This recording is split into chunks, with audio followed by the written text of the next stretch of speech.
Voilà, mais je suis ravi d'être parmi vous aujourd'hui pour parler d'un grand secret, si ce n'est peut-être le plus grand secret de Lyon, les arêtes de poissons, un site qui commence de plus en plus à faire parler de lui. Et c'est vrai qu'aujourd'hui, on peut le constater par différents romans qui sont écrits et qui prennent place dans les arêtes.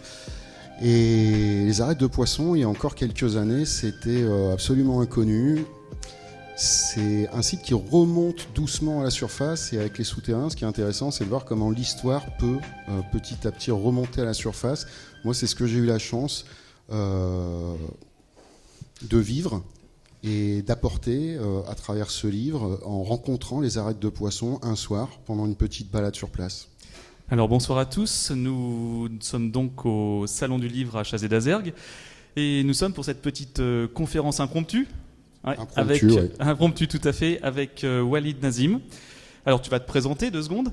Walid Nazim, auteur de l'énigme des arêtes de poissons, lyonnais depuis toujours et toujours intéressé par les mystères de cette ville, dont on sait beaucoup, parce qu'elle a quand même des archives qui remontent très loin, mais en même temps où on peut encore trouver des choses complètement inédites comme les arêtes. Voilà. Alors bien sûr, les arêtes, comment y es-tu rentré? Et bien sûr, la question qui va avec, c'est qu'est-ce que c'est précisément? Alors, l'élément principal des arêtes de poissons, c'est qu'on ne peut pas y rentrer en fait. C'est un site qui est interdit d'accès, comme l'ensemble des souterrains lyonnais. À Lyon, il y a une 50aine de kilomètres de réseaux souterrains, répartis en plusieurs petits réseaux distincts, principalement sous les collines. Et on a un véritable patrimoine dont les souterrains les plus anciens datent de l'Antiquité, les plus récents ont été faits il y a quelques années. Et tout ce monde souterrain, finalement, on le connaît depuis très peu de temps, puisqu'il remonte à la surface le 13 novembre 1930. Donc là, c'est un peu aussi un mois anniversaire d'un événement tragique, puisque la catastrophe de Fourvière, je ne m'attarderai pas trop dessus aujourd'hui, mais la catastrophe de Fourvière va amener la ville à découvrir tous ces souterrains qui ont été oubliés, et en l'occurrence qui se remplissent d'eau quand ils sont oubliés. Et le 13 novembre 1930, en pleine nuit, à Saint-Jean, il y a tout un pan de bâtiments qui s'effondrent de la colline. Les gens sont ensevelis dans leur sommeil. Les pompiers interviennent, sont à leur tour ensevelis par une autre couche de glissement de terrain. Et c'est ce drame-là qui a amené la ville de Lyon à créer un service de recherche et de confortement des galeries souterraines. Et dans ce cadre, depuis 1930, il y a des galeries qui sont découvertes. Il y en a plein encore dont on ignore l'existence et qui seront à découvrir. Au milieu de tout ça, on y vient, les arêtes de poissons, qui est un site particulier parce que c'est pas un souterrain bâti en suivant les aléas du terrain par des hommes, je veux dire, dans une initiative individuelle pour aller chercher de l'eau. C'est vraiment un site qui a été fait sur plan, et un souterrain construit sur plan, c'est très rare. Alors les arêtes de poissons, elles doivent leur nom à ce plan très particulier, et c'est les ouvriers de la ville, quand ils découvrent ce site en 1959, qui vont, après en avoir dressé le plan, le baptiser les arêtes de poissons. Une galerie centrale qui s'étage depuis le Rhône et qui remonte en palier sous la colline jusqu'à son sommet. 16 paliers au total, à chacun des paliers un puits. Alors c'est des puits qui descendent jusqu'à 34 mètres de profondeur. Et donc on est à 30 mètres de profondeur sous la colline. Et là, donc, dans ces puits, on a des galeries latérales qui s'ouvrent, qui font toutes une trentaine de mètres de long. 32 galeries qui font 30 mètres de long sous cette colline. Des galeries magnifiques, parce que moi qui suis grande, par exemple, quand j'avance en souterrain, je suis souvent courbé. Dans les arêtes de poissons, c'est pas un souterrain creusé à l'économie. La plupart des galeries, elles sont creusées à hauteur d'homme, 1,70 m à peu près, largeur d'homme. Et les arêtes de poissons, c'est 1,90 m de large sur 2,20 m en moyenne de hauteur. Donc c'est extrêmement spacieux. C'est une maçonnerie qui a traversé les âges parfaitement intacte. On a de chaque côté 50 à 80 cm de murs, parfois 1 mètre de pierre entassée au-dessus de la voûte, donc des dimensions de creusement de 3 mètres par 3.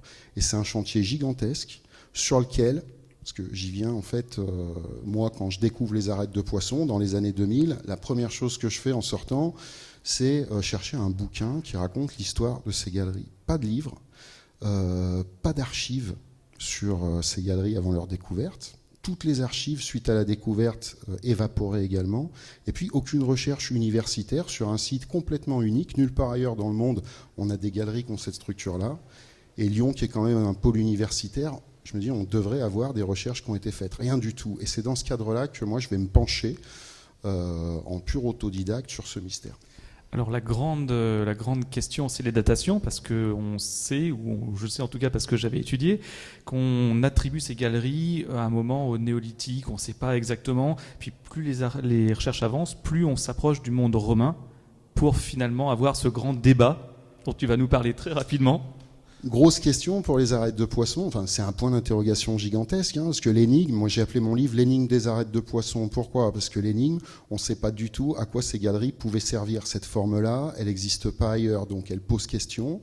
On est à 30 mètres de profondeur, c'est quand même très rarement vu, et des galeries parfaitement maçonnées. Alors, à quoi est-ce qu'elles servaient ? Ça, c'est une première question. Ensuite, de quand est-ce qu'elles datent ? On n'en sait rien. Et quand je dis qu'on n'en sait rien, c'est que, alors néolithique, j'avais jamais entendu cette possibilité évoquée, mais au départ, c'était plus 18e, 19e siècle, c'était d'anciennes galeries militaires. Une hypothèse qui tient absolument pas. Et cette datation, elle a été reculée au XVIe siècle, en 2008, à l'occasion de la première étude archéologique faite sur les arêtes. Il faut bien comprendre, ça veut dire que la première étude archéologique faite sur ce site, elle est faite un demi-siècle après la découverte. Tout ce qui était dedans a disparu. Les galeries, aujourd'hui, elles sont toutes propres. On dirait que l'aspirateur a été passé dedans.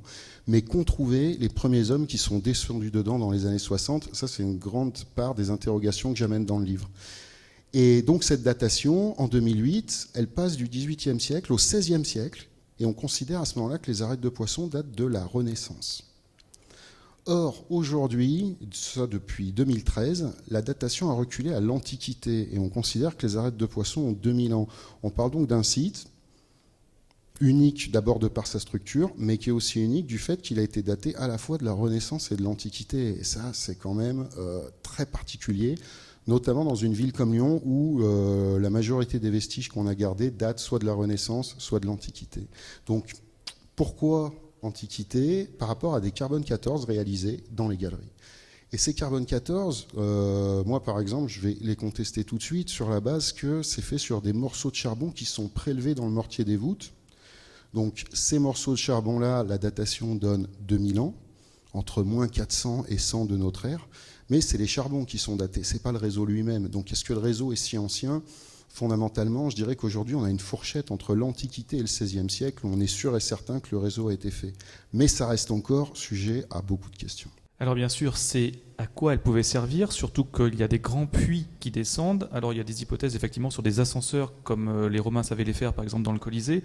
Pour descendre, on suppose effectivement une caserne militaire, on suppose aussi des galeries pour stocker des vivres. Ça, il y a énormément d'hypothèses. Et donc bien sûr, quelles sont les tiennes ?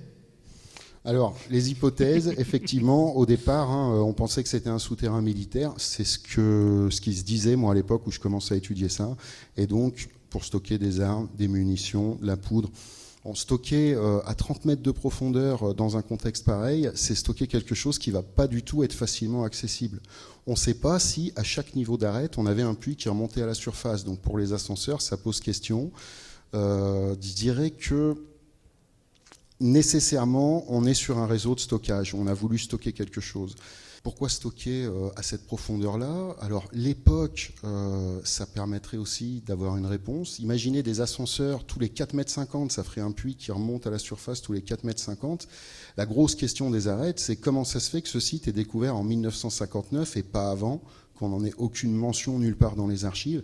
Ça, en soi, c'est assez extraordinaire aussi. On a donc des galeries latérales qui s'ouvrent, les fameuses arêtes, et moi, toute mon hypothèse que j'ai construite dans les lignes des arêtes de poisson, c'est que ces galeries étaient murées, et qu'en fait, les arêtes de poisson, on y a stocké quelque chose, on a fermé les arêtes, et c'est la raison pour laquelle on n'a aucune mention dans les archives de ces galeries.